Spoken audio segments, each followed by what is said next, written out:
Alors,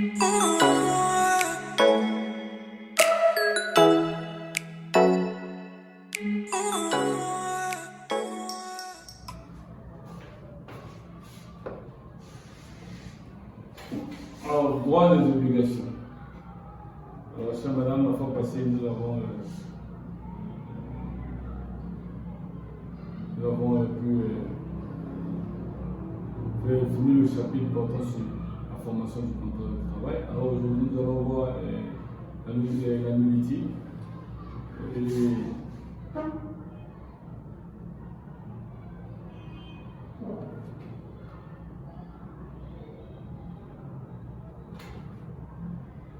Alors, nous allons voir, nous avons vu la fois passée la formation du contrat de travail et la formation plutôt du contrat. Voilà, la formation du contrat, voici nous sommes droits et des obligations.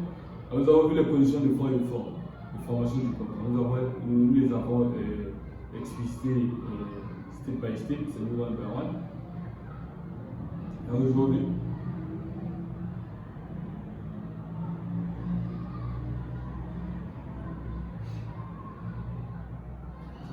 nous allons parler de la nullité.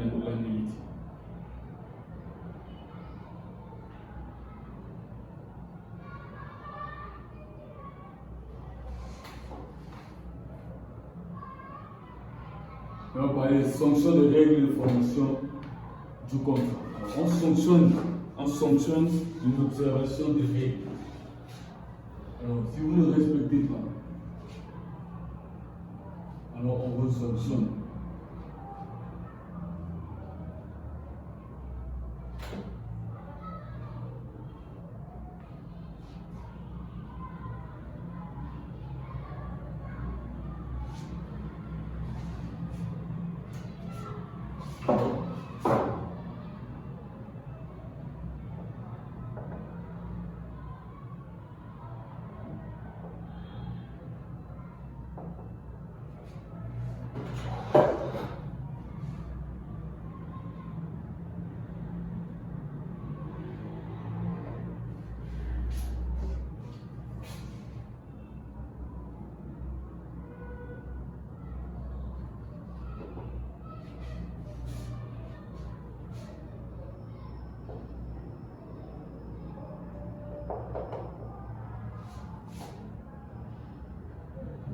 Au cas de la nullité.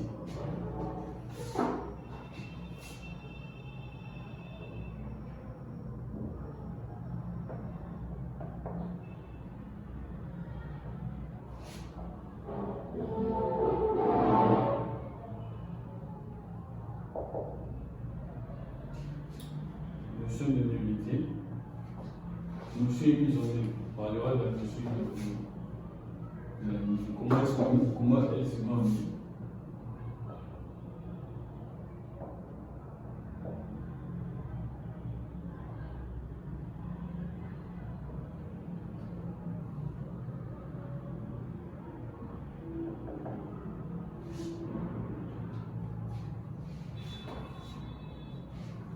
P1, nous avons la définition. P1, définition. PA2.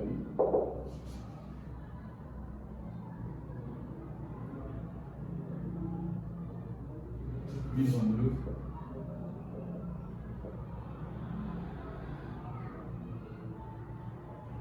Section 2.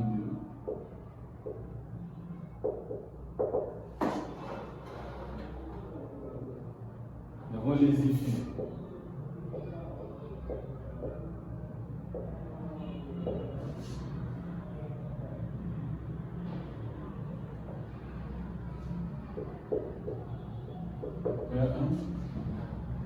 La disparition rétroactive.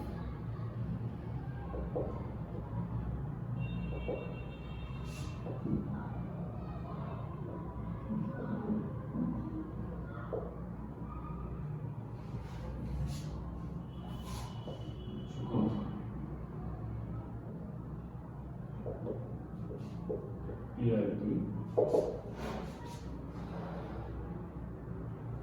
l'obligation de restitution.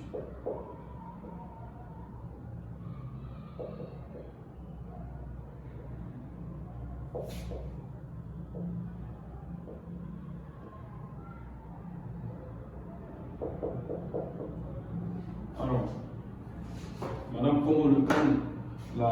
le contrat est un accord de volonté entre deux ou plusieurs personnes qui s'engagent à faire, qui s'engagent à donner, à faire et à ne pas faire. Alors, ce contrat, pour qu'il soit valablement fermé, il faut l'observation d'un certain nombre de conditions. D'où les conditions de fond et de forme que nous allons vu dans l'autre chapitre.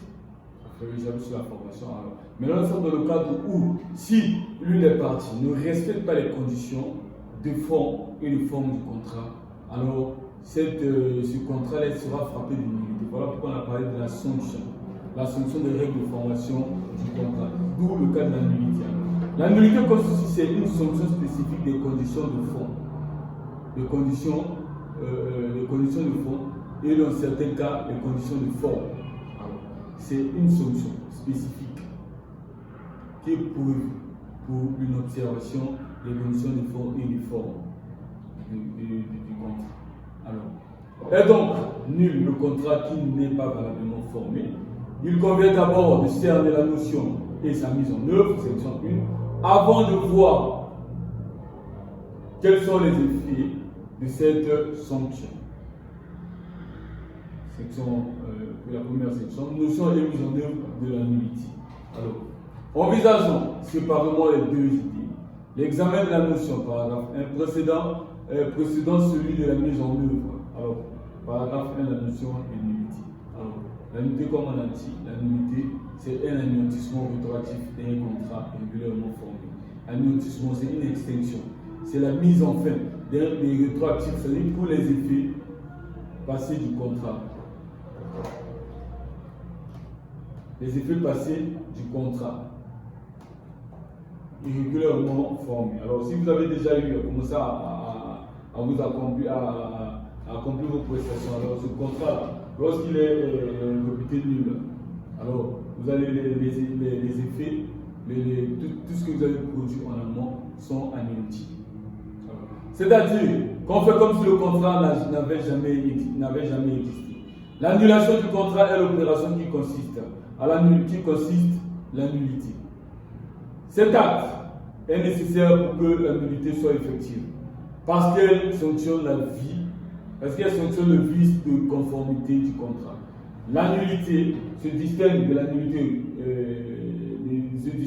de la résolution,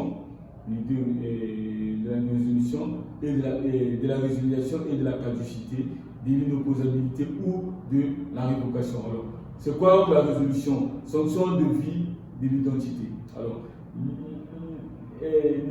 l'inaccomplissement d'un devoir né d'un contrat valable par l'une des parties qui aboutit à l'anéantissement rétroactif, surtout co entier, et statu quo ante, du contrat, cas de l'acheteur qui refuse de payer le prix de la chose. Alors, la résiliation sanctionne même le devoir de fidélité, mais seulement pour l'avenir. Seulement pour l'avenir. Donc, on dit le contrat n'a pas d'effet rétroactif. On sanctionne des effets à venir du contrat. Le passé, là c'est la réalisation. Sanctionne même le devoir de fidélité, mais seulement pour l'avenir. Alors, le passé, en raison même de l'impossibilité de réaliser le statu quo entier, étant conservé, cas de contrat de bail ou de travail. La caducité sanctionne la vie d'impossibilité. La sanction ici intervient au bout d'un certain temps, du fait de la survenance ou de l'absence d'un événement qui fait perdre à un contrat ou plus généralement à une situation juridique donnée les effets juridiques qu'elle emporte normalement. Cas de legs qui devient caduque du fait de la disparition de la chose ou du fait du précédé du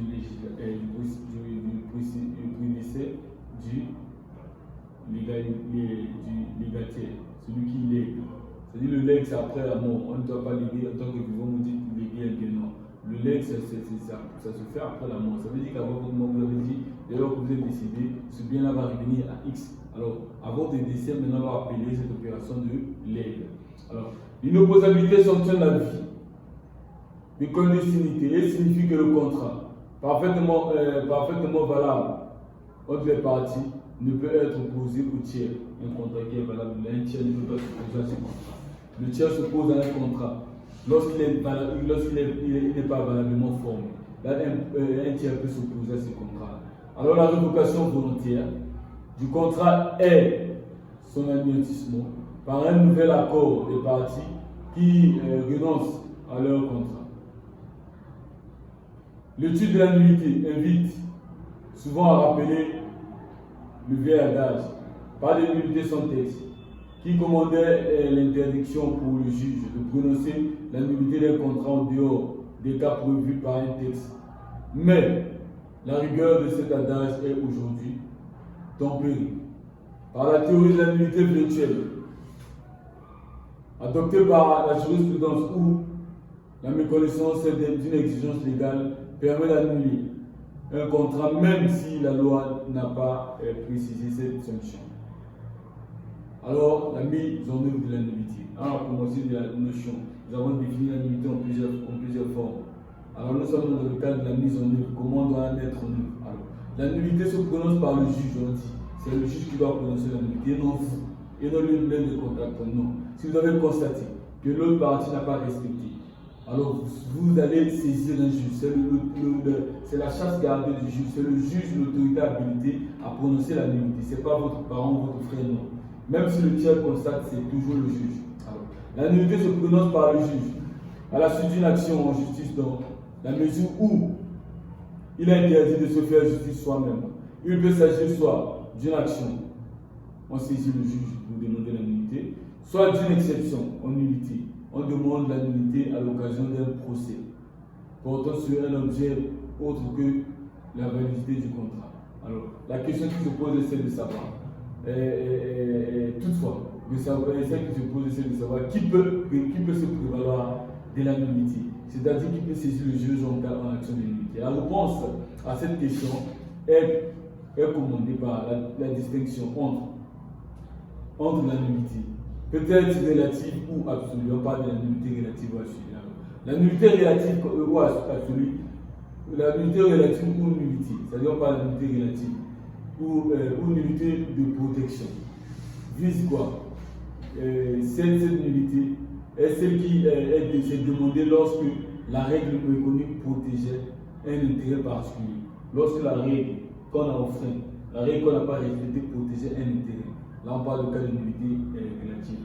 Seul celui que la loi voulait protéger peut solliciter cette nullité. Alors, la nullité est prononcée lorsqu'il y a une règle qu'on n'avait pas connue et qui protégeait, mais connue qui protégeait un intérêt particulier. Alors, seule la personne que la loi voulait protéger peut demander la nullité à un juge. Alors, elle est admise dans le cas suivant. Défaut de capacité d'exercice. Voilà. Une personne qui ne peut pas exercer. Défaut de représentation. On a pris une personne qu'il fallait. On a pris une personne qu'elle ne devait pas prendre. Vice de consentement. Le consentement est taché d'erreur, de violence ou de dol. Et insanité d'esprit, lésion ou déséquilibre du contrat. Défaut de cause d'une obligation. Quelles sont les causes qu'on veut prononcer la nullité relative? Alors, le cas de la nullité absolue ou nullité d'ordre public, ça c'est la nullité d'ordre public, l'autre c'était la nullité de protection d'un intérêt particulier. Ici c'est la nullité absolue, c'est la nullité d'ordre public. Elle est la sanction qui frappe la violence d'une règle d'ordre public. Là-bas c'est la violence d'une règle qui voulait protéger un intérêt particulier. Ici c'est la violence d'une règle d'ordre public ou impératif. C'est pourquoi elle peut être demandée par toute personne ayant un intérêt, même un tiers peut demander. Mais là-bas, on dit que c'est seulement la personne que la loi voulait protéger qui peut demander. Mais ici, c'est toute personne, même un tiers, qui a un intérêt, peut solliciter la nullité. C'est-à-dire qui peut retirer un avantage de nullité. Les contractants, mais aussi les tiers, et même le ministère public, c'est l'État peut décider, peut demander la nullité de ce contrat. Alors, la nullité absolue concerne le non-respect de la solennité du contrat. Le défaut ou illicité ou l'indétermination de l'objet n'est pas déterminé. L'illicité de la cause est illicite de l'opération contractuelle. Alors, ici, les deux nullités, l'autre concerne la protection, vise la protection, est demandée lorsqu'il y avait une règle qui était reconnue qui visait la protection de l'intérêt particulier. Et dans cette nullité relative, c'est la personne que la loi voulait protéger qui peut demander la nullité. Et cette nullité-là est demandée en cas de défaut de capacité, défaut de représentation, vice de consentement, insanité d'esprit, lésion, déséquilibre du contrat, défaut de cause d'une obligation. Alors, par contre, la nullité absolue ou une nullité d'ordre public, c'est la sanction qui frappe la violation d'une règle d'ordre public ou impérative. C'est pourquoi on peut demander, c'est toute personne qui peut demander, qui a un intérêt dans le contrat, peut demander la nullité, même le ministère public. Alors, section 2, les effets de la nullité.